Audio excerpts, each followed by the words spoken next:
मुझे ये बताएं कि मेकअप के अंदर भी कोई हलाल हराम का कॉन्सेप्ट है? ये मैं रमज़ान की वसातत से पूछ रहा हूँ आपसे नहीं, ये क्वेश्चन। मैं आपको अपनी वसासत से भी बताती हूँ जी। कि देखिए जो प्रोडक्ट्स होते हैं, जो स्पेशली कलर प्रोडक्ट्स होते हैं, उसमें ऐसी चीज़ें इस्तेमाल की जाती हैं एज अ इंग्रेडिएंट जो कि हमारे रिलीजन के हिसाब से नॉन परमिसेबल होती हैं। मसलन मिसाल के तौर पे एनिमल बाई प्रोडक्ट्स, यानी कि एनिमल फैट जो होता है, जैसे पिग फैट होता है, ठीक है, वो हमारे लिए हराम है, ठीक है। अब कोई ये कहे कि जी मैं कौन सा खा रही हूँ, एक्सटर्नल लगा रही मैं हूँ। तो लेकिन 45 साल हो गए मुझे अपनी फील्ड में। उसमें मैं हमेशा बच्चियों से ये शिकायत सुनती हूँ कि मैंने लिपस्टिक लगाई थी, सुबह लगाई थी, दोपहर तक तो मैंने खा ली, ठीक है। अब इसका ये हरगिज़ मतलब नहीं है कि आपने 2 मन जो है ना वो फ़ैट खा लिया, बहुत छोटा सा टुकड़ा गया, लेकिन एक साफ़ शफाफ ग्लास पानी में एक कतरा भी उसको गंदा कर देता है ना। तो इसी तरह से एक बीटल होता है, कीड़े होते हैं, जिसको वो लोग उसमें से जूस निकालते हैं और वो कलर इस्तेमाल किया जाता है ना। खून हमारे लिए हराम है, ठीक है। सो अगर वो हराम है तो उसका मतलब ये हुआ कि वो परमिसिबल नहीं है। तो इसलिए हम लोग जो हैं, मैं प्रोडक्ट्स बनाती हूँ, मैं प्रोडक्ट्स बनवाती हूँ टर्की से, और उसके बाद फिर मैं उनको पूरे प्रोसेस से गुजारती हूँ। इट्स अ होल शरिया कंप्लायंट प्रोसेस।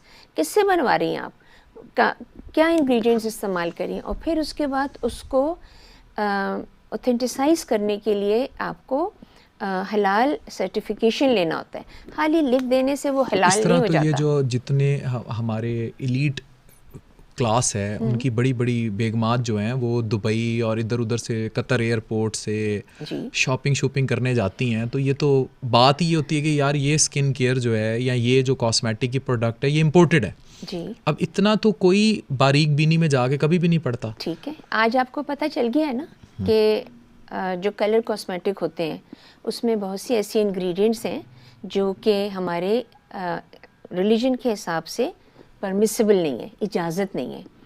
अब आप जाके फिर भी इस्तेमाल करें तो ये प्रोगेटिव मेरा नहीं इस है, पे एक ये क्रॉस आपका है। क्वेश्चन दवाइयों पे भी तो हो सकता है, मतलब जैसे मेडिसिन है, कुछ में अल्कोहल मेडिस होती है, जी कुछ बिल्कुल। में नहीं, तो हाउ कुड वी देखिए, जो मेडिसिन है, इस तरह तो ऐसी भी बातें हैं कि अगर आप किसी ऐसे मुश्किल में पड़ जाते हैं जहाँ पर आपको कोई एक ऐसा अमल करना पड़ता है जो कि मना है, मकरूह है, लेकिन आप अपनी ज़िंदगी बचाने के लिए या किसी की सो मैं मेडिकल और फार्मा की तो बात कर ही नहीं सकती हूँ, because I am a beautician, ठीक है। कौन उसमें कितना अल्कोहल डालता है, मुझे तो याद है कि बचपने की बात कर रही हूँ मैं, कि जब बहुत बच्चियों को या बच्चों को सर्दी लग जाती थी तो वो थोड़ा सा कहते थे ब्रांडी पिला दो, सारी जो है ना वो निकल जाएगी, सर्दी जो चढ़ गई है। अब वो नहीं होती है क्योंकि लोगों को अवेयरनेस आ गई है। जहाँ आपकी अवेयरनेस आती है, इसका मतलब है कि आप तालीम के साथ साथ शऊर भी हासिल करें, और शऊर जो है वो आपको बता देता है फ़र्क कि क्या गलत है और क्या सही है। बहुत बहुत अच्छा। एक कॉलर है हमारे साथ, हम कॉल लेते हैं जी। अस्सलाम वालेकुम, कौन है हमारे साथ और कहाँ से? वालेकुम अस्सलाम। मैं बात कर रही हूँ लाहौर से। जी, कैसी हैं आप? मैं अल्लाह का शुक्र की। मेरा सवाल डॉक्टर मुसर्रत मिर्जा से है। जी पूछिए। मेरा आपसे सवाल है कि ईद आने वाली है, रमजान में सब रोजे रखते हैं, उसके बाद डिहाइड्रेटेड हो जाती है, तो रमजान के लिए मुझे बताएं कि ग्लो अप कि कैसे हम ग्लो करें रमजान ईद के प्लीज पे। हाँ जी, वो ये कह रही हैं कि रमज़ान ईद आने वाली है, कोई ऐसी कोई स्किन केयर रूटीन बताएं कि हम ईद वाले दिन ज़रा ग्लो श्लो करें। किचन में ना जाए। किचन में ना जाए। मैं ये समझती हूँ कि स्किन को बेहतर रखने के लिए आपको खाली ईद का इंतज़ार नहीं करना चाहिए, आपको हमेशा अपनी स्किन का ख्याल रखना चाहिए, और उस ख्याल रखने के लिए आप अपनी डाइट को भी देखते हैं, अपना स्लीप पैटर्न भी देखते हैं, एक्सरसाइज को भी देखते हैं। अब मैं एक ऐसी औरत हूँ जिसमें ज़िम्मेदारियाँ हैं, बच्चों की हैं, सास ससुर की हैं, मियाँ की हैं, और शायद मैं काम भी करती हूँ। उस वक़्त मेरे पास इतना टाइम नहीं होता कि मैं अपना ब्यूटी बकस खोल के शुरू हो जाऊँ। जितना भी मुझे टाइम मिलता है उसमें मैं कोशिश ये करती हूँ कि मैं बेहतर चीज़ों का इस्तेमाल करूँ। और जो ग्लो की बात कर रही हैं आप, टाइम मैनेज करना सीखिए। जो लोग टाइम मैनेज नहीं करते हैं वो इधर भी पकड़ रहे हैं उधर भी पकड़ रहे हैं, दुपट्टा लपेट लिया, नमाज़ पढ़नी है, दुपट्टा फेंक दिया, किचन में जाना होता है। ऐसे में आप अपना क्या ख्याल रख सकते हैं? जी। आप मैनेज करना सीखें। बच्चों के साथ जो है आपकी टाइम की अलग एक क्वालिटी टाइम होता है, बुज़ुर्गों के साथ एक अलग होता है। आपको सब चीज़ों को करना पड़ेगा अगर आप करना चाहती हैं। अगर आप भी लपेट के दुपट्टा बैठ जाएं कि आज मुझे सर पे दर्द हो रहा है और मुझे चक्कर आ रहे हैं, तो फिर पड़ जाइए। तो ये जो जैसे अभी हम आपसे ये भी पूछेंगे कि किस तरह how you drove all this drive towards the charity work, लेकिन पहले छोटा सा एक कमेंट ज़रूर कर दें, ख़वातीन इनको सुनना चाहेंगी कि स्किन केयर रूटीन क्या रखें, वही नॉर्मल रखें या रमज़ान में कोई ट्रांजिशन करनी चाहिए? देखिए, रमज़ान के अंदर जो है सुबह के वक्त आपको हमेशा जब आप वज़ू कर लेते हैं, वज़ू करने के बाद जो है नमाज़ पढ़ ली आपने, जो भी आपने इबादत करनी पढ़ ली, उसके बाद आप मॉइस्चराइज़र ज़रूर लगाते हैं। मॉइस्चराइज़र जो है वो हाइड्रेट करता है स्किन को, ठीक है। उसके बाद आपने पूरा दिन जो है जब जब मौका मिलता है आप मुँह धोते हैं, आप मुँह धोइए अपना। शाम के वक्त जो होता है वो आपने अफ्तारी से पहले तैयार हों। अफ्तार का तो मतलब ही जो है ना रमज़ान की शान ही है कि आप उसको मनाएं। आप तैयार हो सकती हैं, आप एक्सक्यूज़ मी, आप जो है वो बच्चों के साथ, बड़ों के साथ रहें। और जब आप सोने लगती हैं, आपने अपनी इशा से पहले अपना मुंह साफ़ किया। आपके रिजीम के अंदर क्लेंजिंग होती है, आपके रिजीम के अंदर टोनिंग होती है। आपको ये कहे कि मैं इतना नखरा नहीं कर सकती हूँ, तो ठीक है, आप अपना मुंह साफ़ करिए और आप रोज़ वाटर लगा सकती हैं।